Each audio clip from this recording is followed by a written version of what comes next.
today on M&B Media TV. We're here with Carla Kelly Turner here in the Performing Arts Theater in Norfolk, Virginia. How's it going today, Miss Carla? It is going well. Greetings to all of you from the Hurrah Players home and their beautiful theater. Absolutely. Let's talk about theater. So what inspired you to pursue theater arts? Wow. I have been in theater arts since I was about 10 or 11 years old. And I would definitely say that it was an outlet. At a really early age, about 8, I started caring for my mother who was handicapped. Okay. And so theater was the place where I really felt accepted. I felt I didn't have to be the caretaker. And so I got to play a different role that I wasn't playing at home. Theater for me is like a stress reliever. It's like therapy. Really? So, oh yeah. Wow. So taking care of your mom during that time inspired you to get into theater arts? Well, I won't say taking care of her inspired me. I would say that particularly I had 2 people in my life, my papa and my granny, who weren't my biological grandparents, but they were like the grandparents of everyone in the community. And I think they saw that the life I was living was very stressful, and I needed an outlet. And so they found this local theater group, Center Stage, Margie Day Walker, Renee Williams Walk, and so they were instrumental in getting me connected with them. And so as a result, a lot of my friends, my sister Jennifer Kelly Cooper, who is still connected with the theater community, that's where we got our start. Wow. Yeah. Amazing. How old were you then? Wow, I was 10 years old. My very first show was called Exumbra, and it was written by Margie Day Walker. And a lot of my friends, it was a great time. And I remember the character was in search of herself, and I think that's exactly, I was on that journey. Doing that time. You know what, to be honest, as a some-year-old adult, I'm still on that journey. And I think that that's important. And connecting with the arts, it keeps you fresh. It keeps you creative, considering that you're always evolving into something different. I love that. You said something powerful. You was 10 when that happened. And I think if kids get inspired at an early age, they can begin to pursue something they really like, Exposure is everything. Absolutely. So you got exposed at a young age. Absolutely. I look at some of the people I studied when I was in school, Benjamin Banneker, and you look at some of just older African Americans who were like doctors, lawyers, politicians, architects, all in that one lifetime. And as you get older, you realize you can be other things in your lifetime. You can start out with a passion for one thing and use those same skills and that same drive to reinvent yourself into something else. And so I think that that's really important too. And the stage gives you that opportunity. I've been a doctor on film. I told somebody I learned how to hold a gun and shoot a gun. I've been a police officer on film. I've been an old lady. And so it gives you that opportunity to explore so many different things. Amazing. That's a great segue into this question. We all get inspired by other people to do different things. So who are the most or 2 influential people who have inspired you? Oh my goodness, you only gave me 2. Okay, give me 3. Oh my goodness, you only gave me 3. There have been so many influential people. I would definitely have to say, Vincent Epps, who is a local celebrity here and abroad. I mean, I remember seeing him in the movie, Stomping at the Savoy, and I was like, oh my goodness, I can be a movie star like my mentor. So definitely Vincent Epps. Okay. I would say Sharon Cook, who is amazing right now. She has a theater company that's really a collaboration of so many people, which is what I love collaborating. UPAC, and Hugh R. Copeland here at this center. He gives so many opportunities for young people. I get to direct 2 shows. This will be my 2nd year directing the best Christmas pageant ever for the Hurrah Players, and Path to Freedom. It will be my 2nd time directing that. So I would definitely say that Hugh R. Copeland is influential not only in my life, but my son took both of my sons took classes here and did shows. My sister, my nieces, my nephew, right here. Wow. And so that's been exciting. Wow. That's amazing. Amazing question. Amazing answer about who influenced you. Oh, I got many more. So if I forgot you, he told me I could only do 3. Y'all know what's up. So, shout out to Clear Vision and and Corey Staten and all the other influential people in the arts. Gotcha. So what are some of the projects you got going on? I heard you say Hurrah Players. Yes. Yeah. Okay, so I just finished a project, College Blues, written by Janice Graves. It was about, I love that particular show because it highlights problems that college students face, alcoholism, identity issues, suicide. Love that it opens up that type of conversation. In December, we'll be putting on stage the best Christmas pageant ever. And I used to play the mother in that for 10 years. So it's an honor to come back as the director of that show. Where's that going to be? That will be December 6th through the 8th. All right. I will be directing Path to Freedom. Okay. And which is an amazing story, not only about African Americans and Africans who have contributed to history, but also about, those who we don't think about who helped that movement. And so I love that I get to work with young people. I'm also working on BABS, B-A-B on 3. That was the next question. Okay, so I love theater, but I also have this extreme love for film. I love film. I love being in front of the camera. I love being on the stage. I love being behind the camera. And so BAB on 3 is an all-female production company. And we started it to create scripts that really addressed ageism in the film industry, where women are often cast when they're older as, the grandmama or the, you know what I'm saying? The old lady that lived in a shoe. And so we wanted to show that as we age as women, we are still very much so relevant. And so y'all check it out. Go on YouTube, check out BAB on 3. I personally was able to direct episode 3. Okay. And so that was a whole learning experience because I'd never directed, never created a shot list. And so I learned a whole different set of skills. So talking about directing, what was the most important thing you said? You learned something about a list. Yes. Talk about that. I learned about, when you're telling the story, there are things that you have to consider. You have to consider camera angles and close-ups and facial expressions. And so creating that shot list went into telling the story. And so what I love about it is you get to see it before it's actually filmed. Got you. And so that was the important thing about being a director, is having this vision for a script and then making it come alive using those camera angles. Yes. So shout out to, I can't go on without shouting out my girls, Gina and Gina Dobson, Jennifer Pyle. I can't forget Aaron, who is an integral part of BAB on 3, even though he's a dude. But he's a wonderful and great dude. We have a wonderful production team. Jackson and Micah, Kiara. I'm gonna miss somebody, Portia. But like I said, what I love about the arts is it's a team, it's a family.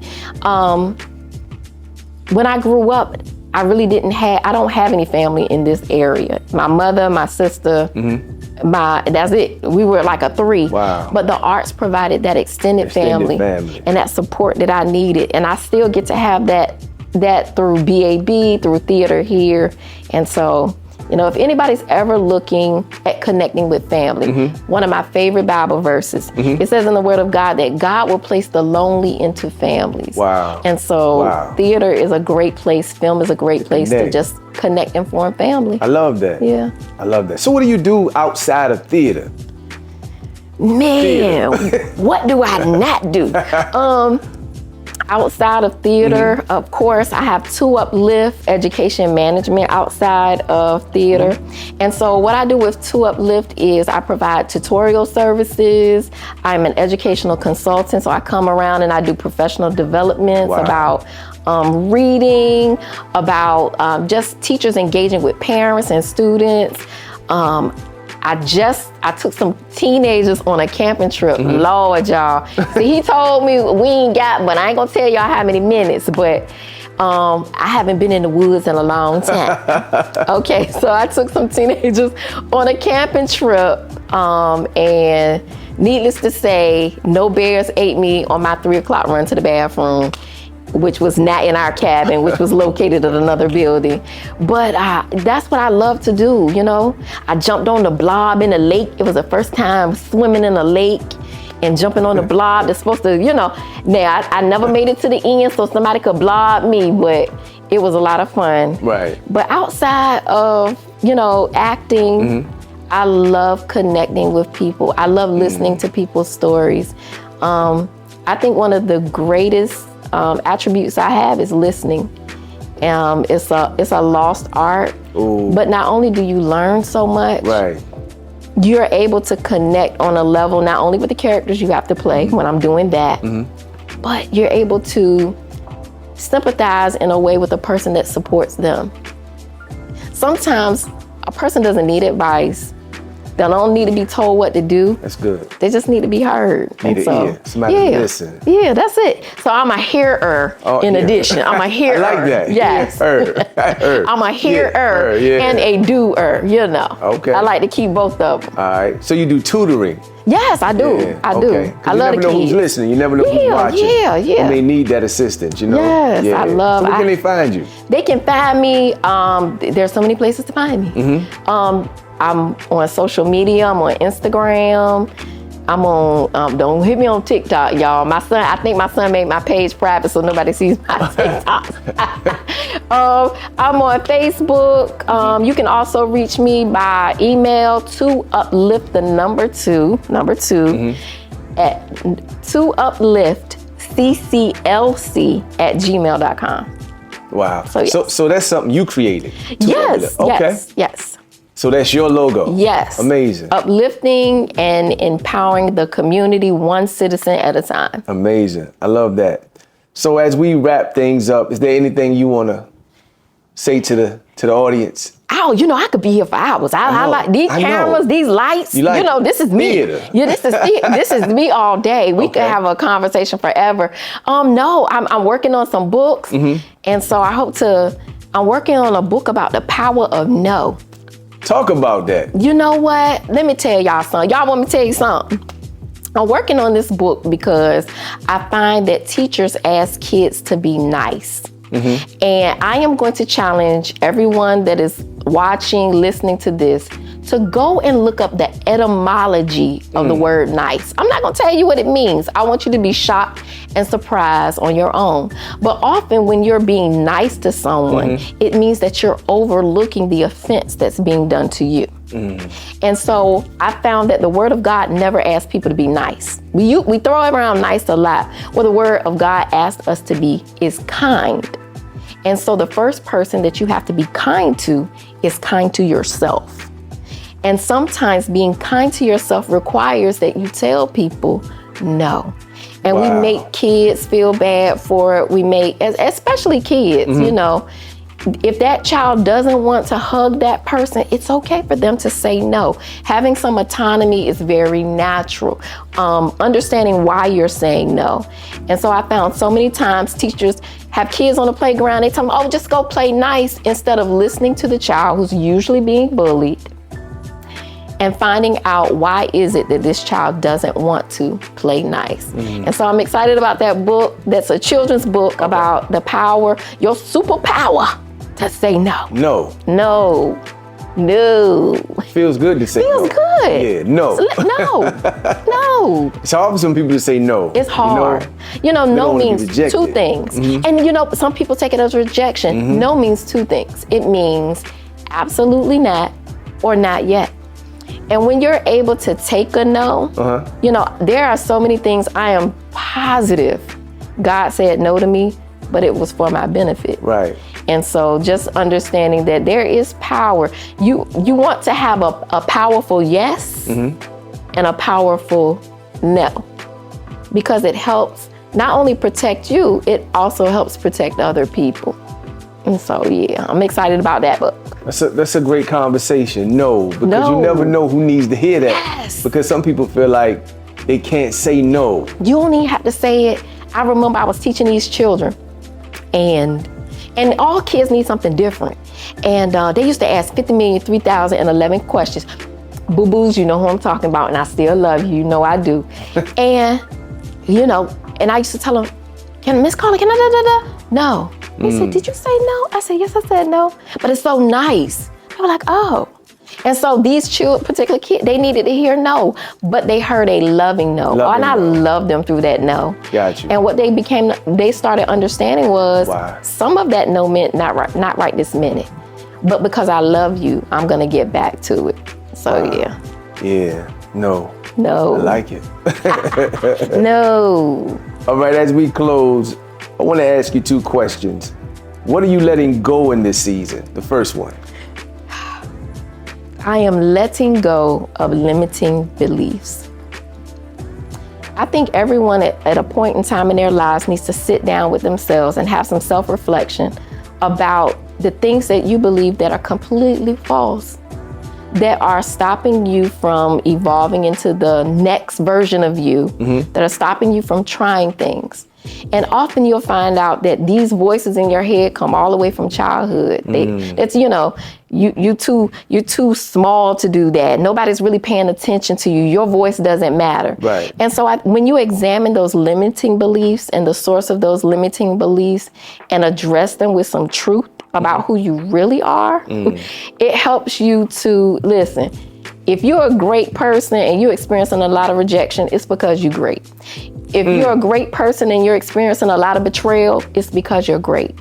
But once you know exactly who you are and you take off those limiting beliefs, no betrayal, no rejection can stop you. And so that's what I'm letting go in this season. Love that. That's amazing. Last one. What are you learning to embrace in this season? Embrace.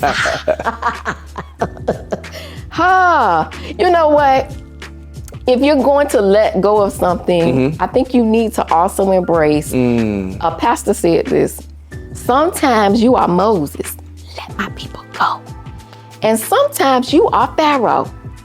And sometimes you have to embrace that no, you are not the hero in every story. Sometimes you are the villain and you need to sit down with your villainous self. I am learning to make sure that my motive and my methods are both good. Because if your motive is off and your methods are good, it still destroys the thing.